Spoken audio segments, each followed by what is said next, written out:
ओंखाम जाखांबाय आनैया मा आं जाना फैबाय ओइयाव जाना फैबाय आं औ नायदो आं एसे माबा लालांनोसै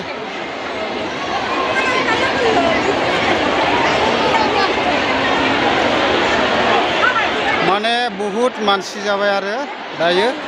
ओमफ्राय जासिगोन प्रग्रामा नोंथांमोननो आङो गोसो गोरबोनिफ्राय खुलुमनाय आरो सिबिनायखौ बावहरदों आङो मिजिंथिदों जागायनायनिफ्राय जोबजासिम नोंथांमोना हाबाफारिखौ मोजाङैनो मोजां बारहोगोन आरो दिनै जोंनि हांख्रायनाय बायदियै लैहोर लैहोर फैनानै दिनैनि हाबाफारिखौ गाजा गोमजायै जाफुंहोनायनि थाखाय गिबियावनो नोंथांमोननिसिम साबायखर बावबाय আজি বিটিআৰৰ কাৰণে আৰু বিশেষভাৱে চিৰাং জিলাৰ কাৰণে এটা ঐতিহাসিক দিন এই এটা দিনতে আমি চিৰাং ডিষ্ট্ৰিক্টত আজি মুখ্যমন্ত্ৰীৰ দ্বাৰা মুখ্যমন্ত্ৰী ডাঙৰীয়াৰ আমাৰ প্ৰতি যি মৰম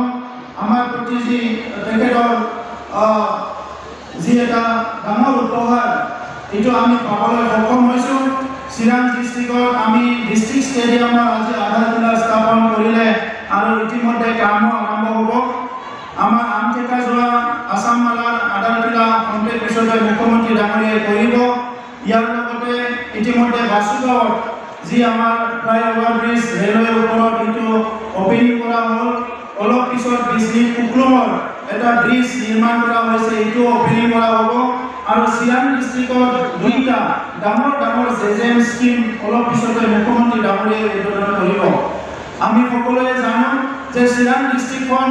আমাৰ বিটিআৰৰ ভিতৰত সকলোতকৈ ক্ষুদ্ৰ ডিষ্ট্ৰিক্ট সৰু ডিষ্ট্ৰিক্ট কিন্তু এই ডিষ্ট্ৰিক্টত বহুতখিনি সমস্যা আছে উত্তৰ অঞ্চলত দীৰ্ঘদিনীয়া এটা খোৱা পানীৰ সমস্যা আমি দেখিবলৈ পাইছোঁ আৰু এই দীৰ্ঘদিন ধৰি উত্তৰ অঞ্চলৰ ৰাইজে খোৱা পানীৰ কাৰণে যথেষ্ট কষ্ট কৰিব লগা হৈছিল এই খোৱা পানীৰ সমস্যা স্থায়ীভাৱে সমাধান কৰাৰ কাৰণে আজি মুখ্যমন্ত্ৰী ডাঙৰীয়াই এই যে জেজেমৰ দুইটা ডাঙৰ ডাঙৰ স্কিম আজি ইয়াত ভাৰ্চুৱেলি উদ্বোধন কৰিব আৰু ইয়াৰ পিছতে চিৰাং ডিষ্ট্ৰিক্টৰ উত্তৰ অঞ্চলৰ খোৱা পানীৰ সমস্যা স্থায়ীভাৱে সমাধান হ'ব ইয়াৰ লগে লগে আমাৰ উত্তৰ অঞ্চলৰ পৰা নামনিলৈ অহা হেডকোৱাৰ্টাৰলৈ অহা ইফালে আমাৰ যিটো এটা দুটা ৰাস্তা আছে এটা হ'ল আমঠেকা ৰাস্তা আৰু আনটো হ'ল গেলেমপুৰ ৰাস্তা চলি থাকে কিন্তু আমঠেকা ৰাস্তা জৰাজীৰ্ণ অৱস্থা দীঘলীয়া সময় ৰাইজে বহুত কষ্ট পালে কিন্তু অতি শীঘ্ৰে এই কষ্টৰ পৰা আপোনালোকক উদ্ধাৰ কৰিবলৈ মুখ্যমন্ত্ৰী ডাঙৰীয়াই আজি আধাৰশিলা স্থাপন কৰি ইয়াৰ নিৰ্মাণৰ কামটো খুব শীঘ্ৰতাৰে আজি আৰম্ভ হ'ব শ্ৰদ্ধা ৰাইজ আমি বহুত কথা ক'ব লাগে কিন্তু সেই কথাখিনি পিছতো ক'বলৈ সময় আছে আজি আপোনালোকে মুখ্যমন্ত্ৰী ডাঙৰীয়াৰ কথা শুনিবলৈ আহিছে আমি অসমত স্বাধীনতাৰ ৭৫ বছৰৰ পিছত আমাৰ সপোনটো বাস্তৱত ৰূপায়ণ কৰাৰ কাৰণে আমি এজন নেতা পাইছোঁ আমাৰ মুখ্যমন্ত্ৰী ডক্টৰ হিমন্ত বিশ্ব শৰ্মা ডাঙৰীয়া যিজনে নেকি অসমখন ভাৰতৰ ভিতৰত এটা উন্নত ৰাজ্য হিচাপে গঢ় দিয়াৰ কথাটো তেখেতে নিজৰ মিছন আৰু ভিজন হিচাপে লৈছে আৰু ইয়াৰ লগে লগে অসমৰ চুকে কোণে থকা আমাৰ যি দৰিদ্ৰ পৰিয়াল এই পৰিয়ালসকলক কেনেকৈ ভালকৈ জীৱন যাপন কৰিব পাৰে